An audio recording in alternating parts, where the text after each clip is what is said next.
மற்றும் மண்ணீரல் அவற்றை உருவாக்கிய அணுக்கள் துருவ நட்சத்திரத்தின் பேரருளும் பேரொளியும் பெற்று பலமாகவும் ஆரோக்கியமாகவும் இருக்கின்றது. அவைகளை எண்ணி நாம் தியானிக்கின்றோம்.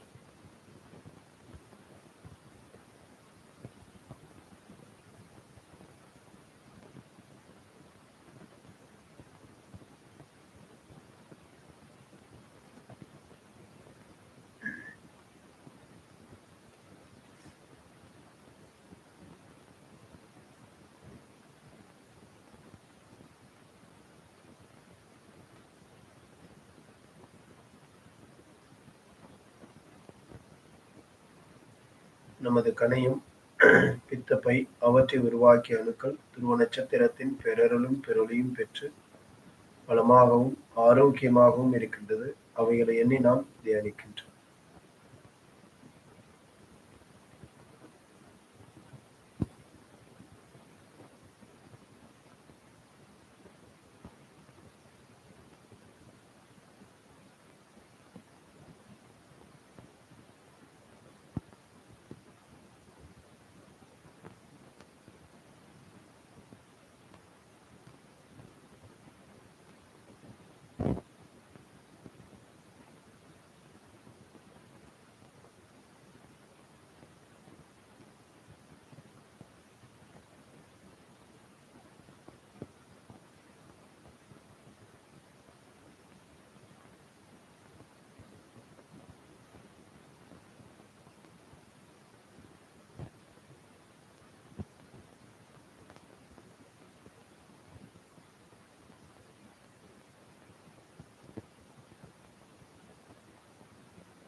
சிறுநீரகம் அவற்றை உருவாக்கிய அணுக்கள் துருவ நட்சத்திரத்தின் பேரருளும் பேரொளியும் பெற்று பலமாகவும் ஆரோக்கியமாகவும் இருக்கின்றது. அவைகளை எண்ணி நாம் தியானிக்கின்றோம்.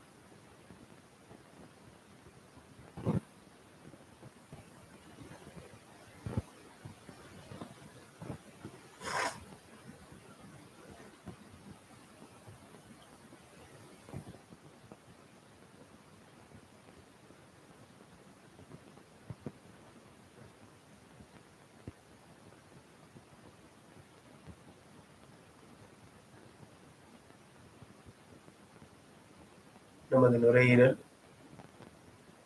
மற்றும் அவற்றை உருவாக்கிய அணுக்கள் துருவ நட்சத்திரத்தின் பேரருளும் பேரொளியும் பெற்று பலமாகவும் ஆரோக்கியமாகவும் இருக்கின்றது. அவற்றை எண்ணி நாம் தியானிக்கின்றோம்.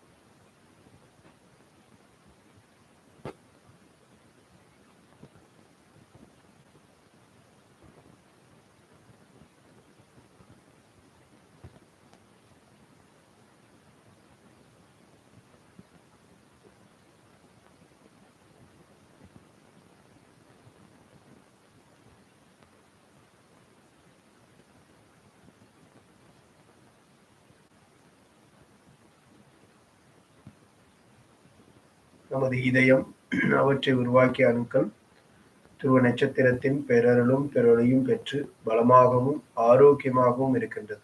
அவைகளை எண்ணி நாம் தியானிக்கின்றோம்.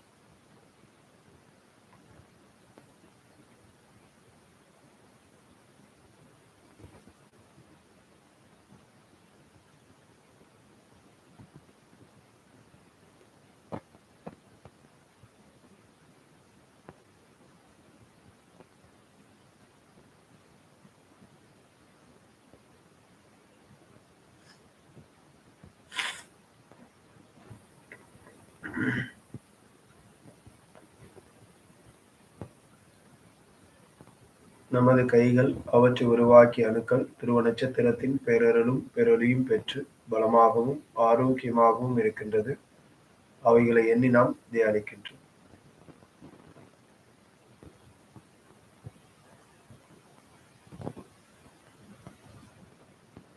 நமது கழுத்து பகுதி அவற்றை உருவாக்கிய அணுக்கள் துருவ நட்சத்திரத்தின் பேரருளும் பெருவழியும் பெற்று பலமாகவும் ஆரோக்கியமாகவும் இருக்கின்றது. அவைகளை எண்ணி நாம் தியானிக்கின்றோம்.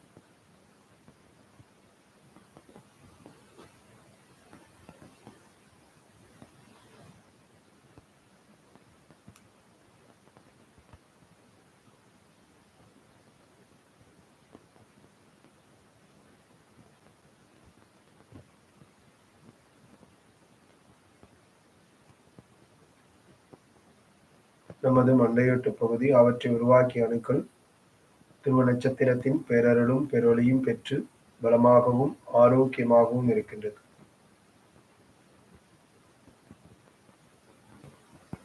அவைகளை எண்ணி நாம் தியானிக்கின்றோம்.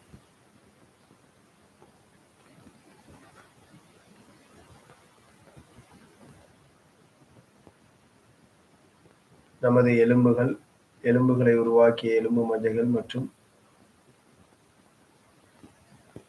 அவற்றை உருவாக்கிய அணுக்கள் துருவ நட்சத்திரத்தின் பேரருளும் பெருவழியும் பெற்று பலமாகவும் ஆரோக்கியமாகவும் இருக்கின்றது. அவைகளை எண்ணி நாம் தியானிக்கின்றோம்.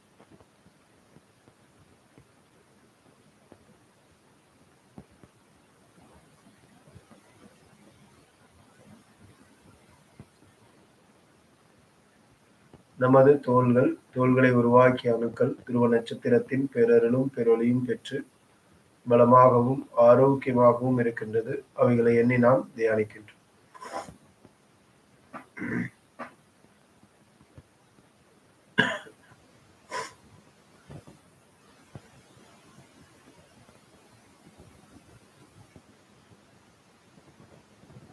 நமது கண்ணின் கருவிழிகள் அவற்றை உருவாக்கிய அணுக்கள் துருவ நட்சத்திரத்தின் பேரருளும் பெருவழியும் பெற்று பலமாகவும் ஆரோக்கியமாகவும் இருக்கின்றது. அவைகளை எண்ணி நாம் தியானிக்கின்றோம்.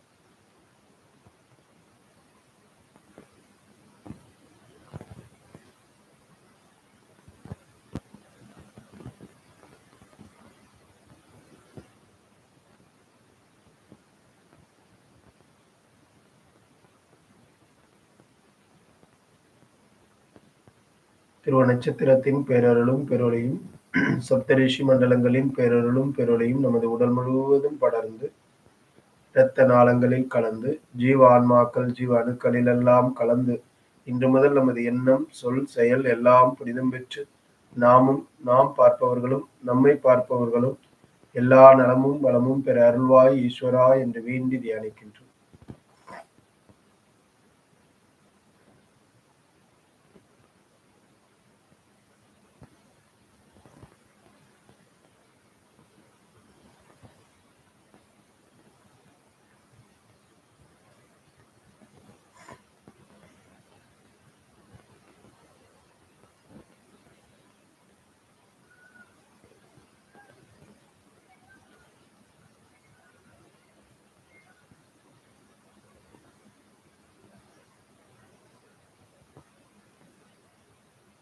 நமது நினைவுகள் பருவ மத்தியில் நம்மோடு வாழ்ந்து மறைந்த நமது முன்னோர்கள் மூதாதையர்கள் நண்பர்கள் இவர்களுடைய உயிர் ஆத்மாக்கள் இறையாற்றலை அடைய வேண்டி நாம் பிரார்த்திக்கின்றோம்.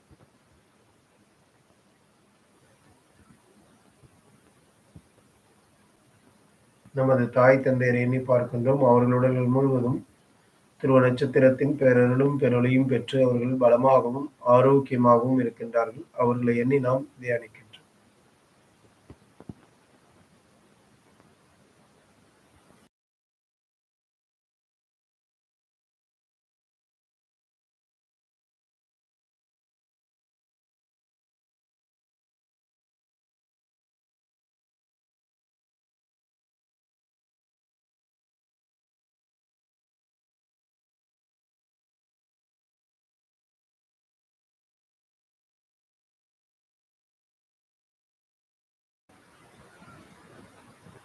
நமது வாழ்க்கை துணை அவர்கள் உடல்கள் முழுவதும் துருவ நட்சத்திரத்தின் பேரருளும் பெருவழியும் முழுவதுமாக படர்ந்து அவர்கள் பலமாகவும் ஆரோக்கியமாகவும் இருக்கின்றார்கள். அவர்களை எண்ணி நாம் தியானிக்கின்றோம்.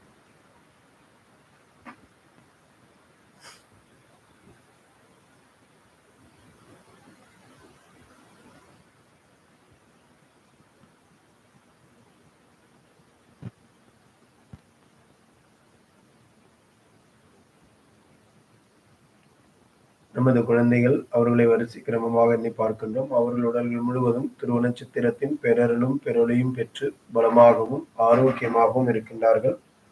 அவர்களை எண்ணி நாம் தியானிக்கின்றோம்.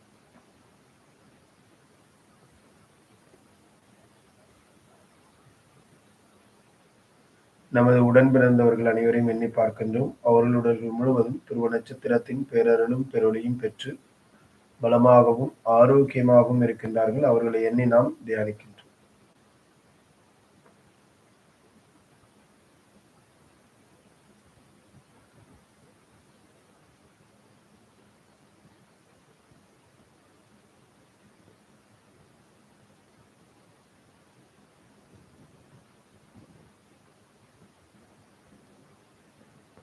உறவுகள் மற்றும் நட்புகள்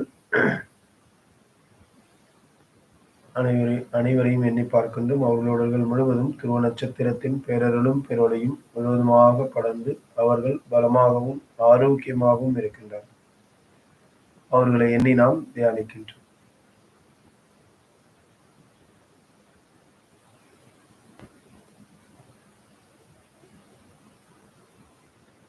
சேவைகள் புரிந்தவர்களுக்கு நன்றி.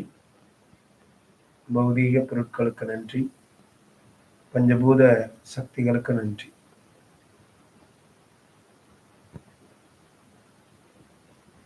நாம் அன்பானவர்கள், கருணையுள்ளம் கொண்டவர்கள், தன்னம்பிக்கை உடையவர்கள், சக்தி மிக்கவர்கள், சாதனையாளர்கள், செல்வ வளமுடையவர்கள், செல்வ வளமுடையவர்களை உருவாக்கும் மாபெரும் தலைவர்கள்.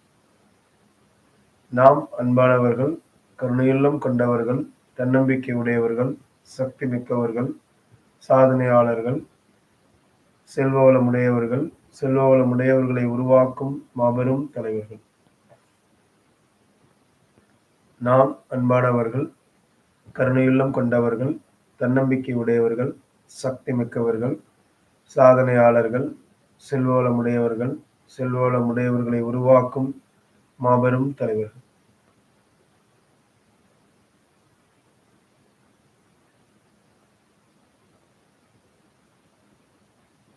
நான் எனது வாழ்நாள் முழுவதும் அனைத்து உயிர்களிடத்திலும் அன்பும் கருணையும் கொண்டிருப்பேன். எல்லா உயிர்களுக்கும் தேவையான உதவிகளைச் செய்வேன். நான் எனது வாழ்நாள் முழுவதும் அனைத்து உயிர்களிடத்திலும் அன்பும் கருணையும் கொண்டிருப்பேன். எல்லா உயிர்களுக்கும் தேவையான உதவிகளைச் செய்வேன். நான் எனது வாழ்நாள் முழுவதும் அனைத்து உயிர்களிடத்திலும் அன்பும் கருணையும் கொண்டிருப்பேன். எல்லா உயிர்களுக்கும் தேவையான உதவிகளைச் செய்வேன்.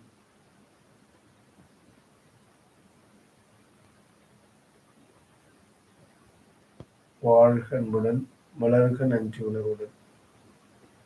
நான் மகிழ்ச்சியாக இருக்கின்றேன்.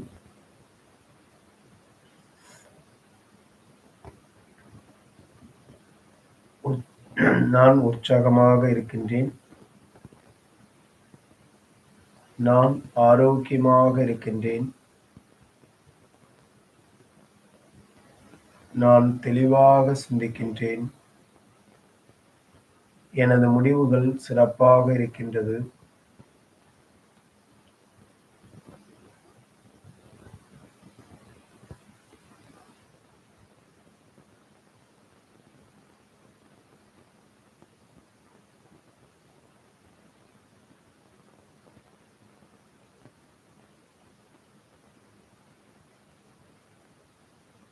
நான் மகிழ்ச்சியாக இருக்கின்றேன்.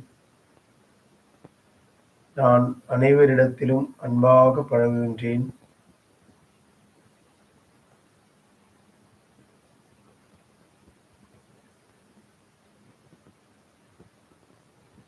நான் எப்பொழுதும் நேர்மறையாக சிந்திக்கின்றேன். நான் பொறுமையாக இருக்கின்றேன். நான் நன்றி உணர்வோடு இருக்கின்றேன். என்னால் முடியும். நான் சக்தி மிக்கவன். நான் உற்சாகமாக இருக்கின்றேன்.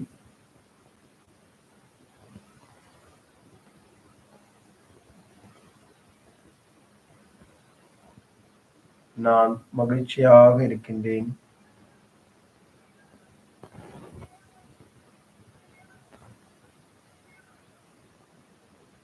நாம் இப்பொழுது இந்த தியானத்தை நிறைவு செய்கிறோம். இரு கைகளையும் தலைக்கு மேல் கொண்டு சென்று ஒன்றோடு ஒன்று தேய்த்து உங்கள் உடல் முழுவதும் 3 முறை வருடிக் கொள்ளுங்கள்.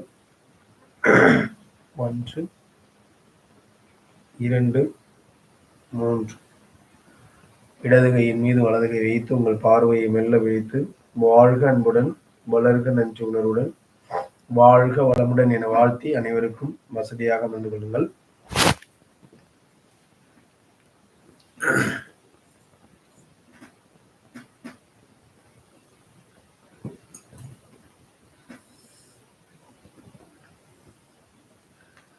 ஆனந்த விடியல் பயணத்தினுடைய 20வது நாள்ல நம்ம எல்லாருமே இருக்கிறோம். ஸோ ஒவ்வொரு நாளும் இந்த பயணத்துல வந்து பார்த்தீங்க அப்படின்னா, நம்மளுடைய ஆன்ம முன்னேற்றம், நம்முடைய வாழ்க்கையை எப்படி மகிழ்ச்சியா வாழ்றது, நம்மளுக்குள்ள என்ன மாற்றங்கள் வந்தா நம்மளுடைய வாழ்க்கை மகிழ்ச்சியாகும், நம்மளை சுற்றி எல்லா மாற்றங்களும் ஏற்படும்.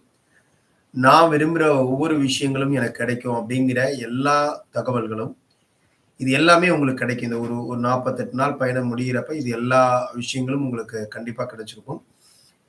இத உணர்வு பூர்வமா நீங்களாகவே இதை யாரெல்லாம் எடுத்துக்கிறீங்களோ, எந்த விதமான ஒரு கட்டாயமும் இல்லாம நம்மளா விரும்பி இந்த நிகழ்வுல யார் பயணிக்கிறீங்களோ, அவங்க எல்லாருக்குமே இது கண்டிப்பா கைகூடும். அந்த வகையில இன்னைக்கு வந்து பார்த்தீங்க அப்படின்னா, முதல்ல வந்து இந்த பயிற்சியில வந்து நம்ம வந்து இது எல்லாமே ஒரு சின்ன ரிவ்யூ. அதாவது நான் வந்து நம்ம ஒரு ஆன்மா அப்படிங்கிறதையும், நம்மளை சுற்றி இருக்கிற எல்லாமே ஒரு ஆன்மாக்கள் தான் அப்படிங்கிறதையும் நம்ம பார்த்தோம்.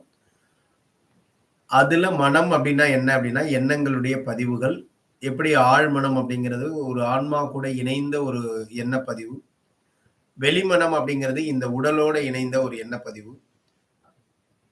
அது எப்பயுமே ஆழ்மனதோட மல்லு கட்டி அத ஆப்போசிட் பண்ணி எடுத்துட்டே இருக்கும் அப்படின்றதையும், பிரபஞ்ச மனம் அப்படிங்கிறது இந்த உலகம் முழுவதும் இருக்கக்கூடிய எல்லாருடைய வெளிமனமும், ஆழ்மனதினுடைய பதிவுகளும் அதுல இருக்கும். நீங்க எந்த உணர்வுல இருக்கிறீங்களோ, எந்த சேனல்ல இருக்கிறீங்களோ, அந்த விஷயம் உங்களுடைய வாழ்க்கையா மாறிட்டே இருக்கும். ஈர்ப்பு விதி. உங்களுடைய வாழ்க்கையில எந்த ஒரு விஷயத்த இந்த பிரபஞ்சத்துக்கிட்ட கேட்டுட்டு இருக்கிறீங்களோ, எத நீங்க பேசிட்டு இருக்கிறீங்களோ, எத நம்புறீங்களோ, அது உங்க வாழ்க்கையா மாறிட்டு இருக்கும். ஆழ்மன தியானம், பிரபஞ்ச தியானம், இந்த உடல்னா என்ன? இந்த உடல் எப்படி உருவானுச்சு? இந்த உடல்ல ஒவ்வொரு உறுப்புகளுக்கும் அறிவு இருக்குது. அந்த அறிவு நாம சாப்பிடுறது எதையா இருந்தாலும் அதுக்கு தேவையான சத்துக்களா மாத்திக்கிடுது. அந்த அறிவு தனக்கு தானே புதுப்பிச்சுக்கிடுது. தன்னைத்தானே வளர்ந்து கொண்டே இருக்குது. உடல் தன்னைத்தானே குணப்படுத்துது. தனக்குள்ள இருக்கக்கூடிய குணப்படுத்தும் சக்திய அது பயன்படுத்துது. தனக்கு என்ன சவால்கள் வந்திருக்கு, பிரச்சனை வந்திருக்குங்கிறத சில அறிகுறிகள் மூலமாக நமக்கு வெளிப்படுத்துது. உடலின் மொழிகளாக அது வெளிப்படுத்துது. அத உணர்ந்து நாம் அதற்கு என்ன குடுக்கணுமோ அத குடுத்தா சரியாக அந்த உடல் தன்னை புதுப்பித்துக் கொள்ளும். அப்படிங்கிறதையும், இந்த உடல் உண்மையிலேயே ஆரோக்கியமா இருக்குதா அப்படிங்கிறதுக்காக, அதற்கான அந்த உடலுக்கான தேவையான சத்துக்கள நம்ம எப்படி எடுத்துக்கணுங்கிற ஒரு சிறப்பு விருந்தினருடைய அந்த பார்வைகள், இது எல்லாம் பார்த்தோம். ஆத்ம தியானம் பார்த்தோம். ஆன்ம உலகம்னா என்ன? இந்த ஆன்மாக்கள் அங்க என்ன முடிவெடுக்கிறாங்க? அந்த ஆன்மாக்களாகிய நாம் எதற்காக இந்த பூமிக்கு வந்திருக்கிறோம்? அப்படிங்கிற தகவல்களையும், இந்த ஆன்மாக்களுடைய பயணம் எப்படி ஆரம்பிக்குது? ஒரு ஒரு செல் உயிரிலிருந்து, ஒரு ஒண்ணுமே இல்லாத அதாவது நாம் நினைச்சுட்டு இருக்க கல்லு மண்ணிலேருந்து தன்னுடைய பிறப்ப ஆரம்பிச்சு, ஒவ்வொரு நிலைகளாக முழுமை பெற்று 7 நிலைகளை கடந்து செல்லக்கூடிய இந்த ஆன்மா, எப்பொழுது 7வது நிலை முழுமை பெறுகிறதோ, அப்பொழுது ஆன்ம உலகத்தில 7வது நிலையை தாண்டக்கூடிய அந்த தன்மையும், இறை ஆற்றலோடு இணையக்கூடிய அந்த தன்மையும் அது பெற்றிருக்கு அப்படிங்கிறதையும் நம்ம இதுவரையும் பார்த்திருக்கோம். இன்னைக்கு வந்து பார்த்தீங்க அப்படின்னா, ஒரு முக்கியமான பார்ட் நம்ம பார்க்குறோம்.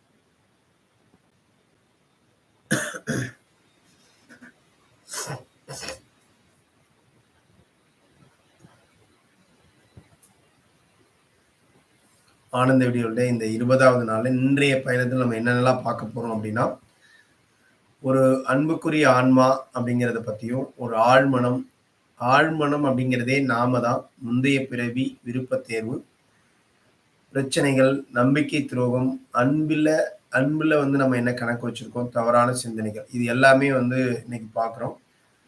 ஆ அன்புக்குரிய ஆன்மா அப்படின்னா, இப்ப நம்ம என்ன சொல்றோம்னா, ஒரு பிறப்பு ஏன் எடுக்கிறோம் அப்படின்னா, நம்மளுடைய அன்புக்குரிய ஆன்மாவுக்காக நாம பிறப்பெடுக்கிறோம். அவங்களுக்கு அவங்கள வந்து அந்த ஆன்மாவ முன்னேற்றம் அடைய செய்யணுங்கிறதுக்காக, இந்த உயிர் வந்து நம்ம பிறப்பெடுக்கிறோம் அப்படிங்கிறத நம்ம அடிக்கடி பார்க்கிறோம் இல்லையா? நேற்று கூட 2 கதைகளின் மூலமாக நான் வந்து எப்படி வந்து நம்மள வந்து அந்த ஆன்மாக்கள் வந்து நம்ம அந்த பயணத்துல வந்து நமக்கு உதவி செய்றாங்க அப்படிங்கிற விஷயங்கள நம்ம பார்த்தோம். இன்னைக்கு ஒரு முக்கியமான இது எல்லாமே என்ன அப்படின்னா, அந்த ஆன்ம உலக அன் ஆவி உலக விதிகள்ல வந்து அவங்க அதாவது தானே எழுதுதல் முறையில அவங்களுடைய தாய் தந்தையர்ட்ட அவங்க டைரக்ட்டா பேசுற விஷயம். அதுதான் அவங்க எழுதியிருக்கிறாங்க. ஆ அதுல தான் நம்ம நேத்து சில விஷயங்கள நம்ம பார்த்தோம். சரிங்களா? இன்னைக்கு வந்து இந்த கதை வந்து என்ன அப்டின்னா, ஒரு முக்கியமான ஒரு கதை. என்னன்னா, ஒரு அன் அ ஒரு ஒரு அன்புக்கு உரிய ஆன்மாவுக்காக, ஒரு ஆன்மா எந்த அளவுக்கு உதவி செய்து, எந்த அளவுக்கு அது அந்த முடிவ எடுக்குது அப்டிங்கிற விஷயம். ஏன் இத நம்ம தெரிஞ்சுக்கணும் அப்டின்னா, நம்மள சுத்தி ஏன் இப்படி நடக்குது? இந்த ஆள் ஏன் இப்படி நடந்துக்கிறாரு? இந்த சொந்தத்திலேருந்து ஏன் இப்படி நமக்கு நடந்துக்கிறாங்க? இவங்க இவ்ளோ நெருங்கின சொந்தமா இருந்தும் நம்மகிட்ட ஏன் இப்படியெல்லாம் நடந்துக்கிறாங்க? அப்படின்ற நெறைய கொஸ்டின், நெறைய கேள்விகள் நம்மகிட்ட இருக்கும். அப்ப அதெல்லாம் இது எல்லாத்துக்குமே ஏதோ ஒரு காரணம் இருக்கு அப்படின்ற ஒரு விஷயம் நமக்கு புரிய ஆரம்பிச்சது அப்படின்னா, நாம வந்து அ நம்முடைய பார்வை மாறும். நம்ம இப்ப பார்த்துட்டு இருக்கிறது எல்லாமே, ஒண்ணா நம்மள கரெக்ட்ன்னு அவள தப்புன்னு பார்ப்போம். இல்லன்னா இந்த சூழல்களே தவறு, நம்ம சரியா நம்மளுக்கு கடவுள் நம்மள தண்டிக்கிறாரு அப்படின்னு பார்ப்போம். இது எதுவுமே கிடையாது. இது எல்லாமே சரியான காரண காரியங்களோட நடக்குது. நீங்க சரியாக செயலாற்ற வேண்டும். அது மட்டும் தான் இங்க உள்ள முக்கியமான விஷயம். அப்ப இந்த அன்புக்குரிய ஆன்மா அப்படிங்கிறது இங்க ஒரு ஒரு முக்கியமான நபர பத்தி நம்ம பார்க்க போறோம். அவருடைய பேர் வந்து சூரியதாஸ் அப்படின்னு ஞாபகம் வச்சுக்கோங்க. இங்க எல்லா இப்ப இத சொல்லப்போற கதைகளுடைய பெயர்கள் எல்லாமே மாற்றப்பட்டிருக்கு. ஏன்னா, அத சொன்னா அவங்களுக்கு இங்க பூமியில சில பேர் அதுல வாழ்ந்துட்டு இருக்கலாம் இல்லையா? அது இதாகும் அப்படிங்கிறதுக்காக அந்த பேர மாத்திருக்காங்க. சூரியதாஸ் அப்படின்னு நீங்க வச்சுக்கோங்க. இந்த ஆன்மா மேல ரொம்ப அன்பு செலுத்தக்கூடிய ஒரு ஆன்மா. அதாவது இந்த ஆன்மாவ வந்து பார்த்தீங்க அப்படின்னா, நெறைய தப்பு தப்பா பண்ணி அது என்ன பண்ணுது அப்படின்னா, 3வது தளத்துல இருக்கு. உங்களுக்கு தெரியும் 3வது தளம்னா ரொம்ப மோசமான தளம். அந்த மோசமான தளத்துல அது இருக்குது இந்த ஆன்மா. இந்த ஆன்மாவுடைய அ மிக நெருங்கிய அன்புக்குரிய ஆன்மா. காதல் அப்படின்னு சொல்லக்கூடிய அந்த இதன் மேல ரொம்ப காதல் கொண்டிருக்கக்கூடிய உண்மையான அன்பு. இப்ப நம்ம ஆன்ம உலகத்துக்கு போயிட்டீங்கனாலே என்னன்னா, இங்க நம்ம சொல்லுவோம். நான் மேல உண்மையான அன்பு வச்சிருக்கேன். அப்படி இப்படின்னு எல்லாமே சொல்லிக்குவோம். ஆனா அங்க போனா அந்த உண்மையான அன்புங்கிறது என்னங்கிறத தெளிவா 2 பேருக்குமே தெரியும். யாரு இருக்கிறாங்களோ அவங்க மட்டும் தான் பார்க்க முடியும். அப்படிப்பட்ட ஒரு ஆன்மா யாருன்னா, நீலு அப்படின்னு சொல்லிட்டு அது வந்து 5வது தளத்துல நல்ல முன்னேற்றம் நிலையில இருக்கக்கூடிய ஒரு ஆன்மா. அப்படி நம்மளுடைய துணை ஆன்மான்னு சொல்லுவோம் இல்லையா? அந்த மாரி துணை ஆன்மாவா இருக்கிற இல்ல அன்புக்குரிய ஆன்மா என்ன பண்ணுவாங்க அப்படின்னா, தன்னுடைய தன் மேல அன்பு வச்சிருக்கிற அந்த ஆன்மாவும் தாங்கூடயே அந்த தளத்துக்கு கொண்டுட்டு போகணும் அப்படின்னு அதுக்கு முன்னேற்றத்துக்கு தன்னால ஆன என்ன உதவியோ அத செய்யணும்னு நெனைப்பாங்க. அந்த நீலுவ இவர் அடையணுங்கிறதுக்காக இந்த சூரியதாஸ் அப்படிங்கிற இந்த ஆன்மா என்ன பண்றாங்க, ஒரு நமக்கு புரிதலுக்காக என்ன பண்றாங்க அப்படின்னா, தன்னுடைய பேரான்மாட்ட கேட்கிறாங்க, "நான் மீண்டும் பூமியில பிறக்கணும். அதுவும் என்னன்னா, ஒரு ரொம்ப மோசமான குணமுடைய ஒரு தாய்க்கு மகனா பிறக்கணும். ரொம்ப மோசமா கெட்ட எண்ணங்கள் கொண்ட ஒரு தாய்க்கு நான் மகனா பிறந்து, நானும் அவங்களும் சேர்ந்து நல்லா முன்னேறி, நல்ல வழியெல்லாம் பின்பற்றி நான் முன்னேறி நான் சீக்கிரமா வந்தேன்னா, என்னுடைய அ காதலி, என்னுடைய அன்புக்குரிய அந்த ஆன்மா இருக்கக்கூடிய, நீலு இருக்கக்கூடிய அந்த தலத்துக்கு நான் போயிடுவேன். அதனால எனக்கு நீங்க அதற்கான அனுமதி குடுக்கணும் அப்படின்னு சொல்லி அந்த பேரான்மாட்ட கேட்கிறாரு. அப்ப அந்த பேரான்மை என்ன பண்றாங்க அப்படின்னா, நீங்க இது ரொம்ப ரிஸ்க்கான விஷயம். ஏன்னா, நீங்க ஏற்கனவே இருக்கிறதே 3வது தளம். இதுல போய் நீ இன்னும் ஏதாவது தப்பு பண்ணிட்ட அப்படின்னா, இன்னும் கீழ போயிடுவ.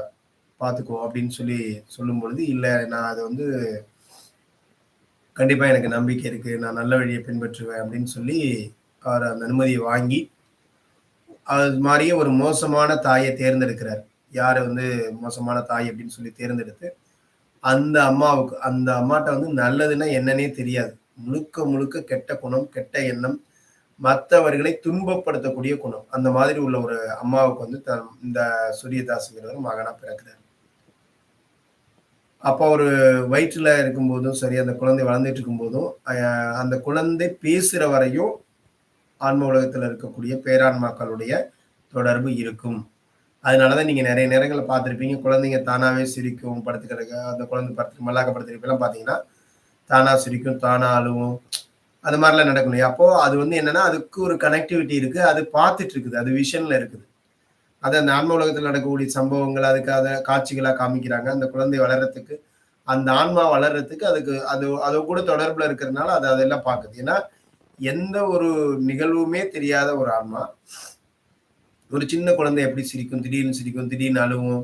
நம்ம பார்த்துருப்போம். அதுக்கெல்லாம் நம்ம பேர் சொல்லிட்டு இருப்போம் இல்லையா? அது வந்து என்ன காரணம் அப்படின்னா, அந்த குழந்தை பேசுற வரையும் ஆன்ம உலகத்தினுடைய தொடர்போட இருக்குது. சரிங்களா? அப்ப அவ என்ன சொல்றாங்கன்னா, சூரியதாஸ்ட்ட வந்து நீலு மூலியமா, வேண்டாம். அந்த தாய் வந்து ரொம்ப மோசமானவங்களா இருக்கிறாங்க. நீ அவங்க கிட்ட வளர்றதுங்கிறது ரொம்ப கஷ்டம். அதுவும் நீ வளர்ந்த ஆரம்பிக்கிறப்ப உன்னுடைய இந்த தொடர்பு துண்டிச்சுருவாங்க. அப்போ வந்து நீ வந்து இன்னும் மோசமான நிலைக்கு போயிடுவ. நீ வந்துரு அப்படின்னு சொல்லி இந்த நீலுங்கிறவங்க உணர்த்துறாங்க. அவங்க 5வது இடத்துல இருக்காங்க. இப்போ சூரியதாஸ் இல்ல என்னுடைய ஆழ் மனச நான் பயிற்சி பண்ணிக்கிட்டே இருக்கிறேன். எப்படி இருந்தாலும் நான் நல்லா வந்துருவேன் அப்படின்னு சொல்லி இவரு பிடிவாதமா அந்த தாயிட்ட வளரணும்னு முடிவெடுத்துட்டாரு.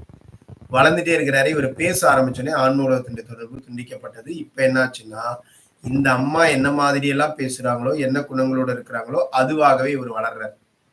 இப்ப இவரும் அதே மாரி மோசமான ஆளா மாறிட்டாரு. மோசமான விஷயங்கள பண்றாரு. தப்பு தப்பா. இப்போ இந்த நீலுவுக்கு ரொம்ப மன சங்கடமா இருக்கு. என்னடா நம்மள சேரணும் அப்படின்றதுக்கு தானே, நம்ம கூட இருக்கணுங்கிறதுக்கு தானே அவரு பிறந்தது. அவரு ஏற்கனவே 3வது தளத்துல இருந்த அந்த ஆன்மா, இப்ப ரொம்ப துன்பப்பட்டு இன்னும் கீழ போறதுக்கான வாய்ப்பாயிடுச்சு. நான் எப்படியாவது அவர வந்து நான் என்ன பண்ணணும் அப்படின்னா, அந்த ஆன்மாவ வந்து நான் முன்னேற்றத்துக்கு உதவி பண்ணணும் அப்படின்னு சொல்லி அந்த ஆன்மா என்ன பண்ணுது அப்படின்னு கேட்டீங்கன்னா, முயற்சி பண்ணுது. எப்படி முயற்சி பண்ணுதுன்னா, சூரியதாஸுடைய ஆழ்மனசோட கனெக்ட் பண்ண பாக்குது. ஆனா முடியல. ஆழ்மனம் செயலிழந்துட்டு. எப்படி நம்மளுடைய ஆன்மாக்கள் வந்து நம்ம கூட கனெக்ட் ஆவாங்க அப்படின்னா, நம்ம ஆழ் மனசோட கனெக்ட் ஆவாங்க. அதுக்கு நம்ம ஆழ்மனம் விழிப்பு நிலையில இருக்கணும். ஆழ்மனம் விழிப்பு நிலையில இல்ல அப்படின்னா, அவங்களால கனெக்ட் பண்ண முடியாது. அவங்க கனெக்ட் பண்ணி பார்க்குறாங்க. அது வழியா ஏதாவது நல்ல செய்தி குடுக்க முடியுமான்னு முடியல. சரி இன்னும் சில இந்த ஆன்மா மட்டும் இல்ல, சில இன்னும் அன்புக்குரிய ஆன்மாக்கள் நெறைய பேர் உறவுகள்ல இங்க இருக்கிறாங்க. அவங்க வழியாலாம் அவங்களுடைய ஆழ்மனசு வழியாவும் ட்ரை பண்ணி, அவங்க மூலியமாவும் இந்த சூரியதாஸ வந்து சரி பண்றதுக்கு முயற்சி பண்றாங்க. இப்படி நெறைய பேர பண்ணும்பொழுது, எல்லாராலயும் அது நடக்கல. ஒரு ஆளு அதுக்கு சரியா இருக்கிறாரு. ஆனா, அவரு எங்க இருக்காரு? இவங்க இருக்கிறது பார்த்தீங்க அப்படின்னா மும்பைல. அந்த ஆளு எங்க இருக்கிறாருன்னா, மோகன்தாஸ் அப்படிங்கிறவரு பெங்களூர்ல இருக்காரு. அவர் இந்த இடத்துல இருந்து மோகன்தாஸ்ன்னு ஒருத்தர ஞாபகம் வச்சுக்கோங்க. இந்த மோகன்தாஸ் வந்து என்ன பண்றாரு அப்படின்னு கேட்டீங்கன்னா, இவர் மூலியமா இவர சரி பண்ணலாம் அப்படின்னு அந்த ஆன்மா முடிவெடுக்கிறாங்க. பேரான்மா அந்த நீலுங்கிற ஆன்மா. அவர்கிட்ட இத எப்படி சந்திக்க வைக்கிறது? இவருடைய வெளிமனம் அறியாத அளவுக்கு இவர் ஆழ்மனத்துக்குள்ள சில மாற்றத்தை ஏற்படுத்தி, இவர் வந்து ஒரு வேலை நிமித்தமாக பெங்களூர் வர மாரி பண்ணிட்டாங்க. யாரு? சூரியதாஸ் பெங்களூர் வராரு. அப்ப இந்த மோகன்தாஸும் அவரும் சந்திக்கிறார். அப்ப திடீர்னு ஒரு 2 ஆன்மாக்கள் சந்திக்கிறாங்க அப்படின்னா, அதற்கு காரணம், காரியம் இருக்கு. இப்ப இவங்க 2 பேரும் சந்திச்சதுனால என்ன ஆச்சு அப்படின்னு கேட்டீங்கன்னா, 2 பேருக்குள்ள ஒரு நட்பு ஏற்படுது. 2 பேரும் ஒண்ணா இருக்காங்க. உண்மையிலேயே மோகன்தாஸ் வந்து ரொம்ப நல்ல ஆன்மா. கண்டிப்பா இவர் சூரியதாஸ நல்ல நிலைக்கு கொண்டு வந்துருவாரு. அப்ப மேல் தளத்துக்கு வர்றதுக்கு வாய்ப்பு இருக்கு அப்படின்னு இவங்க முடிவெடுக்கிறாங்க. ஆனா என்ன ஆச்சுன்னா, துரதிர்ஷ்டவசமா இந்த சூரியதாஸ் மாரி மோகன்தாஸும் மாறிர்றாரு. அவர் கூட சேர்ந்து அவரும் கெட்டு போயிட்டார். நல்ல நிலை 4வது தளத்துல இருந்து வந்திருந்த அந்த மோகன்தாஸுடைய ஆன்மா வந்து உண்மையிலேயே நல்லா வளர்ந்துகிட்டு இருந்த அந்த ஆன்மா, இப்ப இவங்க அவங்களோட கனெக்ட் பண்ண முயற்சி பண்ணதுனால, கனெக்ட் ஆனதுனால அவரும் இன்னும் மோசமான நிலைக்கு போயிட்டாரு. இப்ப 2 பேரும் சேர்ந்து 2வது தளத்துக்கு போகக்கூடிய நிலைக்கு வந்துட்டாங்க. இப்போ இந்த நீலுக்கு ரொம்ப குற்ற உணர்வு ஆயிடுச்சு. என்னடா ஒருத்தர் நம்மளால போனாரு கீழ. இன்னொருத்தரையும் நம்ம அவர வந்து சரி பண்றதுக்காக ஒரு நபர வந்து நம்ம தேர்ந்தெடுத்தோம். ஒரு ஆன்மாவ.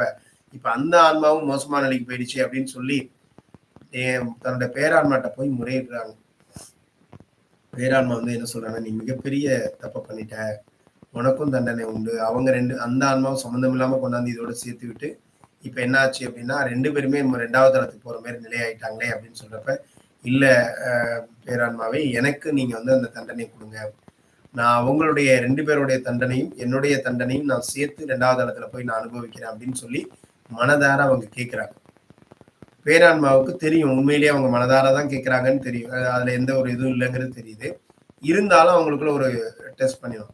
அப்படியா? உண்மையிலேயே நீ வந்து அந்த இடத்துக்கு போய் அத நீ அனுபவிக்க தயாரா இருக்கிறியா? அப்படின்னோனே எந்த யோசனையும் இல்லாம உடனேவே நான் இருக்கிறேன். நான் என்னுடைய அன்புக்குரிய ஆன்மாக்களுக்காக அந்த தண்டனையை நான் ஏத்துக்கிறேன். அவங்களுக்கு அவங்களுடைய தண்டனையும் சேர்த்து நான் ஏத்துக்கிறேன். அதனால அவங்களுக்கு வந்து எப்படியாவது முன்னேற்றம் பண்றதுக்கான வழிய குடுங்க அப்படின்னு சொல்லி கேட்கிறாங்க. பாருங்க ஒரு ஆன்மா சரியான வழியில போறதுக்காக எத்தனை ஆன்மாக்கள் வந்து முயற்சி பண்றாங்க அப்படின்னு. அப்போ இது மாதிரி பண்றப்ப அந்த பேராண்மை என்ன பண்றாருன்னா, இருந்தாலும் இத கொஞ்சம் சோதிச்சு பார்க்கணும். இவங்க வந்து கண்டிப்பா கரெக்ட்டா தான் இருக்கு. இருந்தாலும்னா, சரி நீ 2வது தளத்துக்கு நேரா போ. அப்படின்னோனே 2வது தளத்துக்கு போயிட்டாங்க.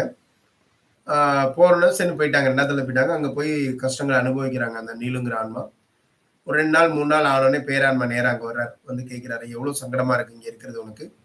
நீ இதே மாரி பல 100 வருஷங்கள் இங்கேயே இருக்க போறியா? 2வது தளத்திலேயே இவங்களுக்காக நீ இந்த துன்பங்களை எல்லாம் அனுபவிக்க போறியா?" அப்படின்னு கேட்கிறாரு. ஏன்னா இது மனசு மாறி இருக்கா அப்படிங்கிறதுக்காக கேட்கிறாரு. அவங்க என்ன சொல்றாங்கன்னா, எந்த யோசனையும் இல்லாம அடுத்த நிமிடமே நான் இவங்களுக்காக சந்தோஷமா இத ஏத்துக்கிறேன் அப்படின்னு மனப்பூர்வமா சொல்றாங்க. அப்ப அவர் இந்த பேரான்மாவுக்கு ரொம்ப மகிழ்ச்சி. அவர் வந்து நீலு நான் வந்து உண்மையிலேயே வந்து உன்னுடைய மனோதிடத்த சோதிக்கிறதுக்காக தான் நான் இந்த விஷயத்த கேட்டேன். நீ வந்து மனப்பூர்வமா எந்த இதுவும் இல்லாம இன்னொரு சக ஆன்மாவுக்காக, அன்புக்குரிய ஆன்மாவுக்காக உன்னுடைய மகிழ்ச்சி, தியாகம் எல்லாத்தையுமே தியாகம் பண்ணிட்டு நீ அவங்களுக்காக இவ்வளோ ஒரு இதா செய்யறதுனால, நீயும் 5வது தளத்துக்கே வந்துரு. அவங்கள நான் வந்து எந்த பிரச்சனையும் இல்லாம நல்ல வழியில கொண்டு போறதுக்கு நான் பண்றேன். நான் முயற்சி பண்றேன். எனக்கு நீ ஒரு வாக்கு குடுக்கணும். என்ன பண்ணணும்னா, இப்போ எதுவுமே நீ தலையிடக்கூடாது. அ இறைவனிட்ட அவங்க வந்து நல்ல நிலை வர்றதுக்காக பிரார்த்தனை மட்டும் நீங்க இருந்து பண்ணிக்கணும். அவ்வளோதான். வேற எதுவும் நீ பண்ண வேண்டாம். அப்படின்னு அவர் சொல்லிடுறாரு. அதுக்கு வந்து அந்த பேரான்மா மேல அவ்வளோ ஒரு விசுவாசம், நம்பிக்கை, உடனே சரண்டர். அதாவது நீங்க செய்றீங்கன்னா, கண்டிப்பா நான் அத வந்து செய்றேன் அப்படின்னு சொல்லிட்டு அவங்க 5வது தளத்துல இருந்து அவங்களுக்காக பிரார்த்தனை பண்றாங்க. இப்ப இந்த பேரான்மா இவங்கள என்ன பண்றாரு அப்படின்னு கேட்டீங்கன்னா, திடீர்னு இவங்க 2 பேரும் ஒரு இடத்துக்கு வேலைக்கு போயிட்டு கார்ல வந்துட்டு இருக்கிறாங்க. இவர் வந்து ஒரு துறவி வேடத்துல இங்க பூமிக்கு அவர் பிறப்பெடுக்கிறார். வந்து நேரா அவர் என்ன பண்றாருன்னா, இது மாரி 6வது தளம், 7வது தளத்துல இருக்கக்கூடிய பேரான்மாக்கள், அது மாரி நல்ல நிலை அடைஞ்சவங்கலாம் இந்த மாதிரியான நிலையில அவங்க இங்க வருவாங்க. அப்படி துறவி வேடத்துல வந்து டக்குனு இவங்க கார்ல வரும்போது திடீர்னு யாரோ எதிர்த்தாப்புல வந்த மாரி இருந்துச்சு. அவங்க போய் மோதி 2 பேரும் விபத்துக்குள்ள ஆகுறாங்க. அந்த 2 பேரும் அருகில இருக்கிற மருத்துவமனைக்கு போகும்பொழுது என்ன ஆகுதுன்னா, 2 பேருக்கும் அந்த சூரியதாஸுக்கு 2 கால்களும் போயிடுது. எடுத்துடுறாங்க. மோகன்தாஸுக்கு 1 கால், 1 கை போயிடுது.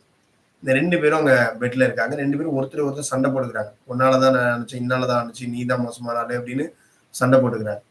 அப்போ உடனே சரி இது வேண்டாம் 2 பேரும் ஒண்ணா வைக்கக்கூடாதுன்னு சொல்லி அங்க இருந்தவங்கலாம் என்ன பண்ணாங்க அப்படின்னா, மோகன்தாஸ கொண்டு தனியா வைக்கிறாங்க பெட்ல. அப்படி தனியா வச்சோனே தான் அவர் சிந்திக்கிறாரு.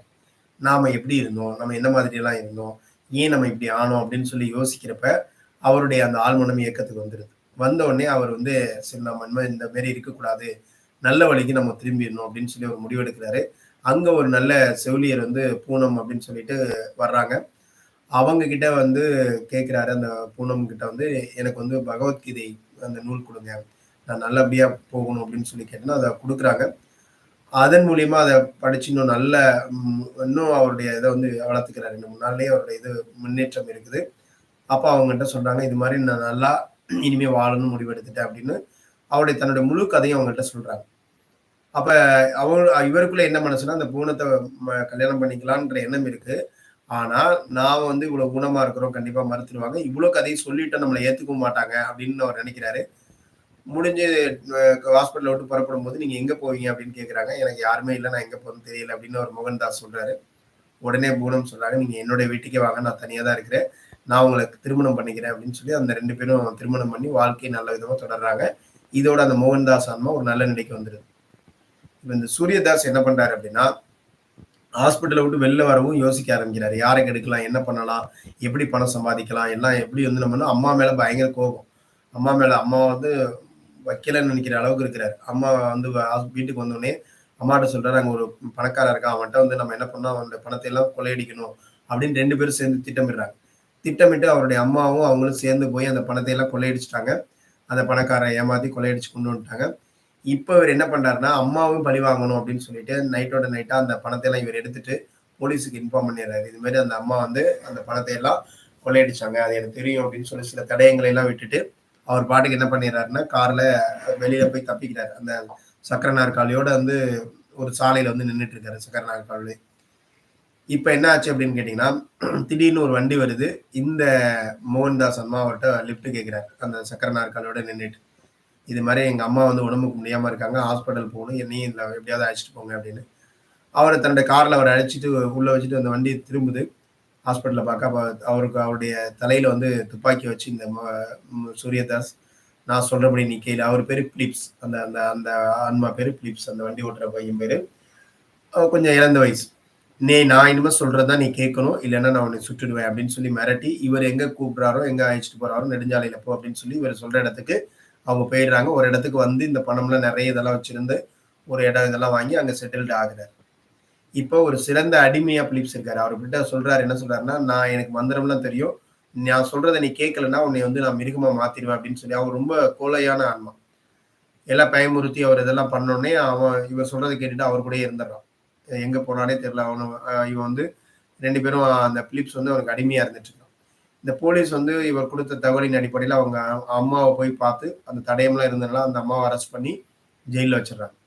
இப்போ நீலுவுக்கு ரொம்ப குற்ற உணர்வு. என்ன இவ்ளோ பேர் தப்பு பண்ணிட்டு இருக்காங்க இந்த சூரியதாஸ்னால. நான் என்ன பண்ணுவேன்? ஏன் இப்படி பண்ணேன்? அப்படின்னு சொல்லி அவங்க நினைக்கிறாங்க.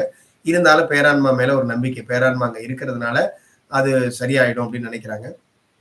இந்த பேரான்மாவுக்கு இந்த விஷயம் தெரிஞ்சிருச்சு. இது மாரி நீலு மனசுக்குள்ள சஞ்சலம் இருக்கிறது. உடனே அவர் வர்றாரு. "நீ ஏன் வந்து இவ்ளோ இது பண்ற அப்படின்றது எனக்கு தெரியுது.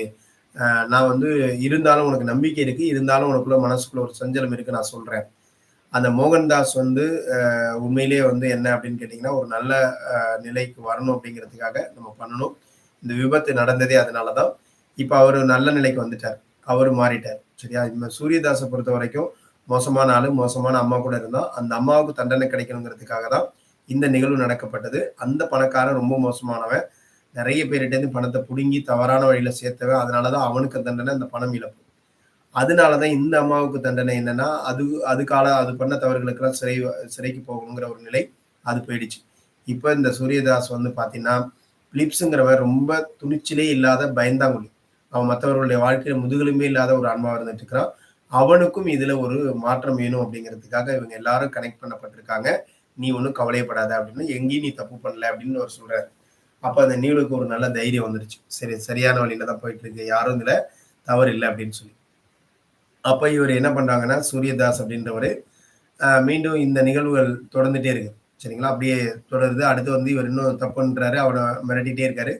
ஒரு கட்டத்துல இப்ப இந்த பேரான்மா வந்து துறவியா போய் அந்த பிலிப்ஸ் கிட்ட சொல்றாரு. "நீ வந்து அவன்கிட்ட வந்து ஏன் இப்படி மாட்டிட்டு இருக்கிற? அடிமையா இருக்கிற?" அப்படின்னு. "இல்ல, இல்ல அவர் வந்து என்னை மிருகமாக்கிருவாரு" அப்படின்னு. அவர் மிருகமாக்குனாருன்னா, அத சரி பண்ற வித்தை எனக்கு தெரியும். நான் உன்னைய காப்பாத்துறேன். நீ தைரியமா நான் சொல்றத செய் அப்படின்றாரு. இவருக்கு ஒரு ஸ்டேஜ்ல யோசிக்கும்போது, சரி வந்துரலாம் அப்படின்னு என்ன பண்ணணும்னா, அவர்கிட்டேருந்து ஒரு ரூ. 300 பணத்த மட்டும் நீ எடுத்துக்கோ. நான் சொல்றபடி கார எடுத்துட்டு போயிட்டு நீ தப்பிச்சுட்டு அந்த இடத்த விட்டு அப்படின்றாரு. அதிகமான பணத்த எடுத்துறாத. ஏன்னா அது பாவம் செய்யப்பட்ட பணம் அப்படின்னு சொல்றாரு. சரின்ட்டு இவர் போய் அவர் சூரியதாஸ அழைச்சுக்கிட்டு கார்ல ஒரு இடத்துக்கு வந்து, ஒரு காட்டு வழியா வந்து அவர் சொன்ன இடத்துல வந்து என்ன பண்றாருன்னா, ஒரு குகையில கொண்டாந்து அந்த மலையில இருக்கிற குகையில கொண்டாந்து விடுறாரு. அந்த யார? சூரியதாஸ. விட்டுட்டு நீங்க இங்கேயே இருங்க. இது அப்படின்னு என்ன சொல்லி அழைச்சுட்டு வர்றாருன்னா, இங்க நெறைய தங்கம் இருக்கு. அத நம்ம எடுக்கணும்னு சொல்லி அழைச்சுட்டு வர்றாரு. சொன்னாரு. அத நானும் வர்றேன் அப்படின்னு சொல்லிட்டு அவர் வர்றாரு. அந்த குகையில உட்கார வச்சுட்டு, இவரு உள்ள போறவரு அதுக்கோடைய அடுத்த வழியில இவரு வெளில வந்து அந்த கார வந்து எங்க விட்டாங்களோ அந்த இடத்துக்கு வந்து சேருது. அந்த கார எடுத்துட்டு இவரு வீட்டுக்கு வந்து, அங்க வந்து ரூ. 300 பணத்த எடுத்துட்டு அவர் என்ன பண்றாருன்னா, கார கொண்டு போய் திரும்ப வச்சுட்டு, அவர் பாட்டுக்கு அவருடைய வாழ்க்கையில அவர் போய் நல்ல வழியா, அதாவது ஒரு துணிச்சலான ஒரு முடிவெடுத்த ஒரு நபரா மாறி, அங்கிருந்து அவர் போய் தன்னுடைய வாழ்க்கைய துணிகரமா நடத்தி ஒரு நல்ல வழிக்கு போயிடுறாரு. இப்போ இந்த குகைக்குள்ள இருக்கக்கூடிய இந்த சூரியதாஸ் வந்து பார்த்தீங்க அப்படின்னா, பயங்கரமா வந்து கஷ்டப்பட்டு அங்க வந்து உட்காந்துட்டு ரொம்ப "என்ன இவ்வளோ நேரம் காணுமே" அப்படின்னு பயங்கரமா சத்தம் போட்டுட்டே இருக்காரு. அங்க பார்த்தீங்கன்னா பாம்பெல்லாம் இழையுது. அவர் மேலே ஏறுது. ரொம்ப பயம் வந்துருது. "ஓ! நாம இனிமே இருக்க மாட்டோம். நம்ம இங்க வந்து வெளியில போமாட்டோம்.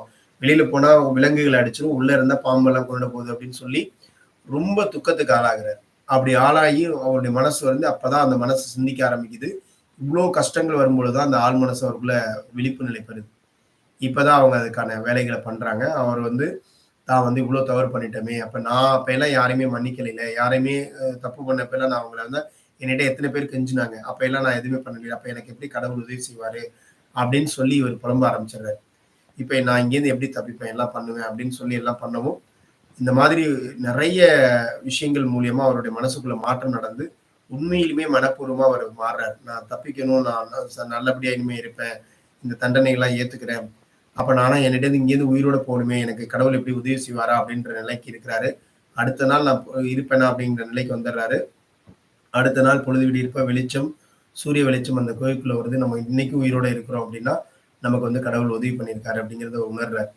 அப்ப அங்கிருந்து அவரு வெளியில வந்து அந்த குகையை விட்டு வெளில வரும்பொழுது, அவருக்கான அந்த வாழ்க்கை புதுசா ஆரம்பிக்குது. இனிமே வந்து நல்லபடியா நம்ம மாறி வாழணும் அப்படின்னு சொல்லிட்டு வெளில வர்றாரு.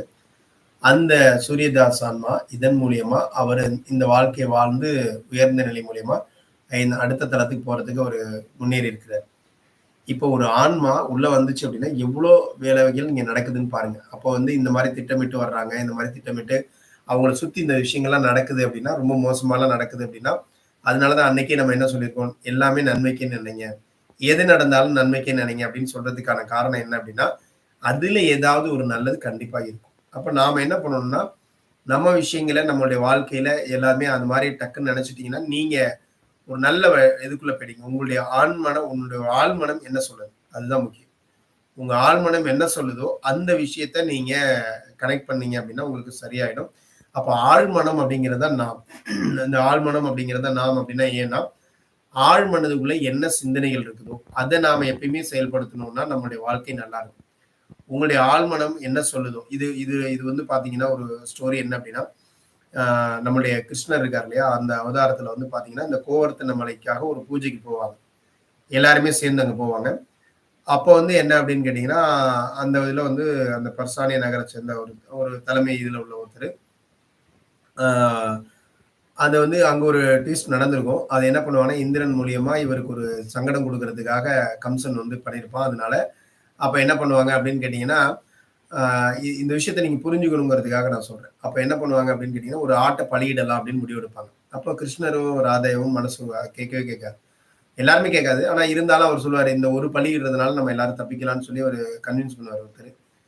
அது எப்படி இந்த உயிர எடுக்கிறதுக்கான அதிகாரம் உங்களுக்கு யார் குடுத்தது? அப்படின்னு சொல்லி கிருஷ்ணன் கேட்பார். ஏன்னா எந்த ஒரு கடவுளும் ஜீவன வந்து குடுக்க தான் தெரியும். அந்த ஜீவனை எடுக்கிறதுக்கான அதிகாரம் யாருக்குமே இல்ல. அது முழு காலம் வாழ்ந்து, அதனுடைய காலம் முடியிறப்ப தான், அது வந்து அந்த இறப்புங்கிறது அதுக்கு வரணும். இத இறக்க வைக்கிறதுக்கான தன்மை ஒரு ஒரு கடவுளே கேட்டா கூட, அது கடவுளே இல்ல. அந்த கடவுளையே நம்ம மாத்திடலாம் அப்படிங்கிற அளவுக்கு அவரு சொல்லுவாரு. அப்ப அந்த 2 பேருக்குள்ள ஒரு ஃபைட். கிருஷ்ணர் மேல அவருக்கு கோவம் வந்துரும். "நீ இந்த மாரி வந்து இது பண்ணாத எங்களுடைய தெய்வத்த. இந்திரன வந்து நீ இது பண்ணக்கூடாது" அப்படின்னு சொல்லி அவர் பேசுவாரு. "இல்ல" அப்படின்னு அந்த நேரத்துல ஒரு தாய் வந்து அங்க வரும். அந்த ஆட்டோட தாய் அங்க வரும். அப்ப வர்றப்ப வந்து பார்த்தீங்க அப்படின்னா, பால் குடிக்கிறத பார்த்துட்டு, "இந்த மாரி ஒரு தாய்கிட்டேருந்து ஒரு குழந்தைய பிரிக்கக்கூடிய உரிமை உங்களுக்கு யார் குடுத்தது?" அப்படின்னு கேட்பாரு.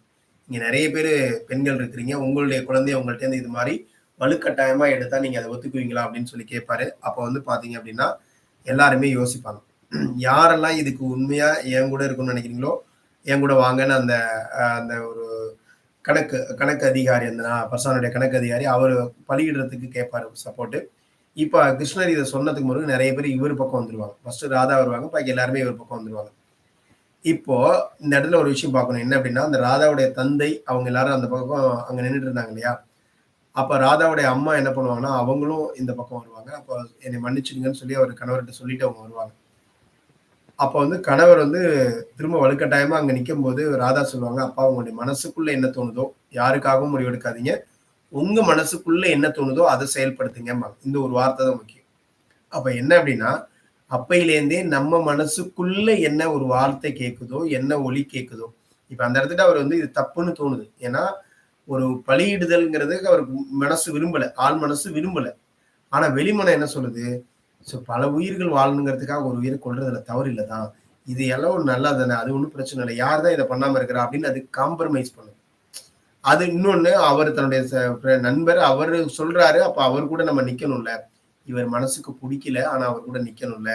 அப்படின்னு நம்ம நினைக்கிறோம் இல்லையா? இந்த மாரி தான் நம்ம கிட்ட ஆழ்மனம் சொல்லியும், நாம கேட்காம வேற ஒரு வேலைய பண்ணிட்டு இருக்கோம். அப்ப அந்த இடத்துல சொல்லுவாங்க, "உங்களுடைய உள் மனம் என்ன சொல்லுதோ, அத கேட்டு நீங்க செயல்படுங்கப்பா. என்னை மன்னிச்சுடுங்கன்னு" சொல்லி ராதா சொல்லுவாங்க. அப்ப இதுல என்ன தெரியுது அப்படின்னா, இது எல்லா இடத்துலயும் இந்த ஆழ்மனம் அப்படிங்கிறது செயல்பட்டத பல புராணங்கள்ல கூட அவங்க அதாவது ஒருத்தருடைய சுதந்திரம், அந்த ஆழ்மனத்தினுடைய சுதந்திரத்துல மத்தவங்க தலையிடக்கூடாது அப்படிங்கிறதுல ரொம்ப கரெக்ட்டா இருந்திருக்காங்க அப்படிங்கிறத நம்ம பார்க்கலாம். அது மாரி இப்போ முந்தைய பிறவியிலேருந்து ஏன் மறதி வருது அப்படின்னா, போன பிறவிகளுடைய நினைவுகள் நம்மகிட்ட இருந்துச்சு அப்படின்னா, இந்த பிறவியில நம்மளால ஒழுங்கா வாழவே முடியாது. நம்ம வந்து இதெல்லாம் பண்ணிட்டு வந்திருக்கோம். இப்படியெல்லாம் தப்பு பண்ணி தான் நம்ம வாழ்ந்தோம் அப்படின்னா, நீங்க இந்த பிறவியில என்ன பண்ணுவீங்க? ஒழுங்கா முன்னேறணுங்கிறதுக்காக பிறவியே எடுத்தது. ஆனா அது இருந்துச்சுன்னா, குற்ற உணர்வு. ஓ! இப்படி பண்ணோமா, அப்படி பண்ணோமா அப்படின்னு நெனச்சு, குற்ற உணர்வுலயே நீங்க இந்த பிறவியும் ஒழுங்கா வாழாம போயிடுவீங்க. அப்ப உங்களுடைய கர்ம வினை இன்னும் மோசமா போயிடும். அதனால தான் போன பிறவியினுடைய மறதியை ஏற்படுத்தியிருக்காங்க. போன பிறவி ஏன் பிறவி எடுக்குது ஒரு ஆன்மா அப்படின்னா, அது நெறைய தப்பு பண்ணியிருக்கு. அது தன்னை திருத்திக்கணுங்கிறதுக்கு தான் பிறவியே. இப்ப நம்ம மனிதரா வந்திருக்கிறோம்னா, நம்ம எல்லாருமே ம் முன்னேற்றம் இல்ல. ஏதோ ஒரு குறைந்த தளத்துல தான் இருந்திருக்கிறோம். அதனால தான் நம்ம எல்லாரும் இங்க வந்திருக்கிறோம். அப்போ நாம இந்த மாதிரி வந்து நம்ம என்ன பண்றோம்? நம்மள முன்னேத்திக்கிறதுக்கான வழிய நம்ம எடுக்கிறோம். அப்ப அது நம்ம போன பிறவியில ஞாபகத்துல இருந்தா நம்ம என்ன பண்ணுவோம்? ஓ! போன தடவ இப்படியெல்லாம் பண்ணோம். இந்த வாட்டி அத பண்ணக்கூடாது. அப்படிங்கிறப்ப இங்க என்ன இருக்காது அப்படின்னா, உங்ககிட்ட உண்மையான மாற்றம் இருக்காது. உங்க ஆன்மாவுல ஒரு உண்மையான மாற்றம் இருக்காது. அதனால தான் இந்த விஷயத்த அவங்க அது மாரி பண்ணியிருக்காங்க. சரிங்களா? அது மாரி விருப்பத் தேர்வுனா, இந்த உலகத்துல நல்லதும் இருக்கு, கெட்டதும் இருக்கு. நல்ல விஷயங்களும் இருக்குது, கெட்ட விஷயங்களும் இருக்குது. நீங்க எத தேர்ந்தெடுக்கணும்னு நெனைக்கிறீங்க? அது உங்க சாய்ஸ். நீங்க நல்ல வழியில போகணும்னாலும் போகலாம். நெறைய நல்லவர்கள் தான் எல்லா ஆன்மாக்களும் இருந்தாங்க. ஆனா இந்த நல்லவர்களுக்கு ஆப்போசிட்டா அதிலேருந்து ஒரு பிரிவு எப்படி வந்துச்சு அப்படின்னா, வேற ஒரு வழிய தேர்ந்தெடுத்தவங்க தான் அந்த எதிர்மறையான நபர்களா மாறுனாங்க. சரிங்களா? அந்த ஆன்மாக்கள் வந்து என்ன அப்படின்னா, 1, 2, 3வது தளத்திலேருந்து வந்த ஆன்மாக்கள், ஒரு சில ஆன்மாக்கள் இங்க வந்து ஒண்ணு சேர்ந்து அவங்க அப்படி ஆனாங்க. ஏன்னா, இப்போ வேற ஆன்ம உலகத்துல அப்படி கிடையாது. எல்லாருமே தனித்தனியா இருப்பாங்க. ஆனா இங்க வரும்போது எல்லா ஆன்மாக்களும் ஒண்ணா தான் ஒரு இடத்துல வாழ்ந்தாகணும். அப்படி இருக்கிறப்ப தான் என்ன ஆகுது அப்படின்னா, இந்த விருப்பத் தேர்வு வரும்பொழுது நீங்க எத தேர்ந்தெடுக்கிறீங்களோ, அதுக்கு தகுந்த மாதிரியான பலன்கள நீங்க பெற ஆரம்பிச்சுருவீங்க. நீங்க என்ன தேர்வு அது இங்க வந்து நீங்க எல்லாமே ஃபிக்ஸ் பண்ணிட்டு வரதில்லன்னு சொன்னோம் இல்லையா? அப்போ நீங்க என்ன தேர்வு இங்க தேர்ந்தெடுக்கிறீங்களோ, அதுக்கு தகுந்த மாரி உங்களுடைய வாழ்க்கை நகர ஆரம்பிக்கும். அப்படிதான் அந்த ஆன்மாக்களுடைய முன்னேற்றம். இப்ப பிரச்சனைகள் அப்படின்னு நெறைய பேர் சொல்றாங்க. எங்களுடைய வாழ்க்கையில நெறைய பிரச்சனைகள் இருக்குதுங்க. அந்த பிரச்சனை வருது, இந்த பிரச்சனை வருது அப்படின்னு சொல்றாங்க. உங்களுடைய பார்வை எதுவா இருக்குது? நீங்க எத பார்க்குறீங்க? இந்த பிரச்சனைகள் வந்தாலும் நீங்க அத எப்படி ஹேண்டில் பண்றீங்க? அந்த பிரச்சனைகள தைரியமா உங்களால துணிச்சலோட எதிர்கொண்டு, அதுல என்ன நல்ல விஷயங்கள் தர்மத்தின் அடிப்படையில செஞ்சு, அது நல்ல விஷயங்கள அத கடந்து உங்களால போக முடிஞ்சது அப்படின்னா, அந்த உங்களோட குடுக்கப்பட்ட சோதனையில நீங்க வந்து ஜெயிச்சிருக்கிறீங்க. வெற்றி பெற்றிருக்கிறீங்கன்னு அர்த்தம். அந்த பிரச்சனைய பார்த்து பயந்து, அதுல பொய் சொல்லியோ, மறைச்சோ, இல்ல அதுலேருந்து விலகியோ போனீங்க அப்படின்னா, அந்த கொடுக்கப்பட்ட ஒரு பயிற்சியோ, அல்லது சோதனையோ நீங்க தவிர்த்திருக்கிறீங்க. அப்ப அதனால அது இன்னும் உங்களுக்கு வந்து வேற மாதிரியா இன்னும் பெருசா வரும். இந்த முறை நீங்க அத தவிர்த்தீங்கன்னா, இன்னொரு முறை பெருசா வரும். அப்ப நம்மகிட்ட என்ன இருக்குது? நம்மள சுத்தி பிரச்சனைகள்லாம் அத பிரச்சனைகளா பார்க்காதீங்க. உங்க வாழ்க்கையில உங்கள வளர்றதுக்கு கொடுக்கப்படக்கூடிய அது ஒரு தேர்வு. அப்ப நாம அத எதிர்கொண்டு தான் ஆகணும். அத தைரியமா எதிர்கொண்டாகணும். மகிழ்ச்சியோட அத ஏத்துக்கணும். அதுல செயல்படணும். நம்ம என்ன செய்யணுமோ அத செஞ்சுட்டே இருக்கணும். அப்படி செஞ்சுட்டு இருந்தீங்க அப்படின்னா, இந்த பிரச்சனைகள் திரும்ப உங்களுக்கு அது சாதாரணமா போயிடும். அத நீங்க புலம்ப மாட்டீங்க. பிரச்சனைகள், பிரச்சனைகள்னு புலம்பாதீங்க. அது அப்படியே மனப்பூர்வமா சவால்கள். இந்த சவால்கள் எல்லாம் நான் அழகா கையாளுவேன். சூப்பரா நான் கையாண்டு இத அடுத்த லெவல் வந்துருவேன். அப்படின்ற அந்த ஒரு எண்ணம் உங்களுக்குள்ள வந்துச்சு அப்படின்னா, ஆட்டோமேட்டிக்கா நீங்க என்ன பண்ணுவீங்கன்னா, எல்லா விஷயங்களையும் கடந்து வருவீங்க. எல்லாத்தையும் கடந்து உங்களால வர முடியும். இல்லைன்னா இத சொல்லிட்டே இருந்தீங்க அப்படின்னா, இதிலே தான் உங்களுடைய எண்ணங்கள் வந்து இருந்துட்டே இருக்குமே ஒழிய, உங்களால அடுத்த லெவல் போக முடியாது. சரிங்களா? அப்போ இது மாரி நெறைய நம்பிக்கை துரோகம்னா, நம்ம கூட இருக்கிற நெறைய பேர் என்ன பண்ணுவாங்க அப்படின்னு கேட்டீங்கன்னா, நீங்க அவங்கள வந்து முழுசா நம்புவீங்க. ஏன்னா நம்ம நம்ம என்ன பண்ணுவோம், நம்ம ஆழ்மனசு சில நேரங்கள்ல சொல்லியிருக்கோம். அது நமக்கு தெரிஞ்சிருக்காது. நம்ம அவர் பேசக்கூடிய வார்த்தைகள், இந்த புறத்த வச்சு தான் நம்ம நம்புறோம். நேத்து பார்த்தோம் இல்லையா? அகமும் புறமும்னு பார்த்தோம்ல. நெறைய நேரங்கள்ல நம்ம கண்ணுகளுக்கு இந்த புற கண்களுக்கு என்ன தெரியும் அப்படின்னு கேட்டீங்கன்னா, அவங்க பேசக்கூடிய வார்த்தைகள், அவங்க பேசுற இது அவங்க செய்றது, இந்த மாதிரியான உதவிகள், அவங்க மனசுக்குள்ள என்ன பண்றாங்கன்னு தெரியாது. அத செய்றத வச்சு நம்ம நம்பிருவோம் அவங்கள.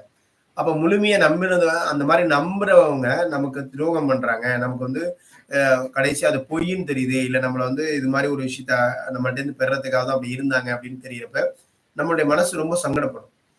இது கூட உங்களுக்கான ஒரு பயிற்றுவிப்பு தான். என்னன்னா, இந்த மாரி ஒரு விஷயத்தின் மூலமா நீங்க உங்கள்ட்ட பொறுமையையும், ஆ உங்களுடைய ஆன்மா வந்து ஒரு உண்மையான அன்பு செலுத்தக்கூடிய ஆன்மாவும் மாறியிருக்கும். ஏன்னா, ஒருத்தர் மேல நம்பிக்கை வைக்கிறீங்க அப்படின்னா, அங்க அன்பு வளர்ந்திருக்கும். அந்த அன்பு வளர்ந்தா மட்டும் தான் அவர் மேல நம்பிக்கைய உங்களால வைக்க முடியும். அவர் உங்ககிட்ட நம்பிக்கை பெறுறதுக்கு என்ன வேணா செஞ்சிருந்திருக்கலாம். ஆனா, அந்த நம்பிக்கை உங்களுக்கு எது அடிப்படையா இருந்திருக்கும்னா, அந்த அன்புங்கிறது தான் அடிப்படையா இருந்திருக்கும். அப்படி நீங்க அன்பு வச்சு அந்த மேல நம்பிக்கை வச்சதுனால அவர் எதை பண்ணியிருந்தாருனாலும் அவருக்கு தான் அதுல பாதகமே ஒழிய உங்களுக்கு எந்த பாதகமும் இல்லை. வேணா நீங்க என்ன நினைச்சிருப்பீங்க, இந்த மாயையா இருக்கிற பொருட்களில பார்க்கலாம், இல்ல உங்களுடைய வேற ஏதாவது இழந்திருக்கலாமே ஒழிய ஆன்ம ரீதியா நீங்க வளர்ந்திருப்பீங்க.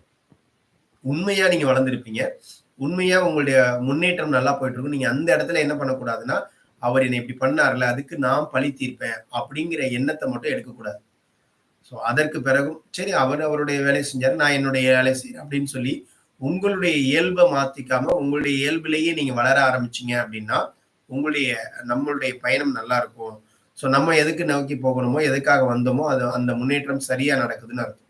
சரிங்களா? அடுத்ததா வந்து பாத்தீங்கன்னா அன்பில கணக்கு அப்படின்னா நிறைய பேர் அன்பு வைக்கிறதுல கணக்கு வச்சுக்கிட்டே அன்பு வைப்பாங்க. அவங்க என்ன பண்ணாங்க, இவங்க என்ன பண்ணாங்க அப்படின்னு சொல்லி அது ஒரு கணக்கு வச்சுக்கிட்டே பண்றது. அப்படி அன்புக்கெல்லாம் கணக்கு வச்சுக்கிட்டு பண்ணீங்க அப்படின்னா அது வந்து உண்மையான அன்பும் கிடையாது. அப்போ வந்து நீங்க என்ன பண்றீங்க அப்படின்னா கடவுள் விதிக்கு மாறா பண்றீங்க.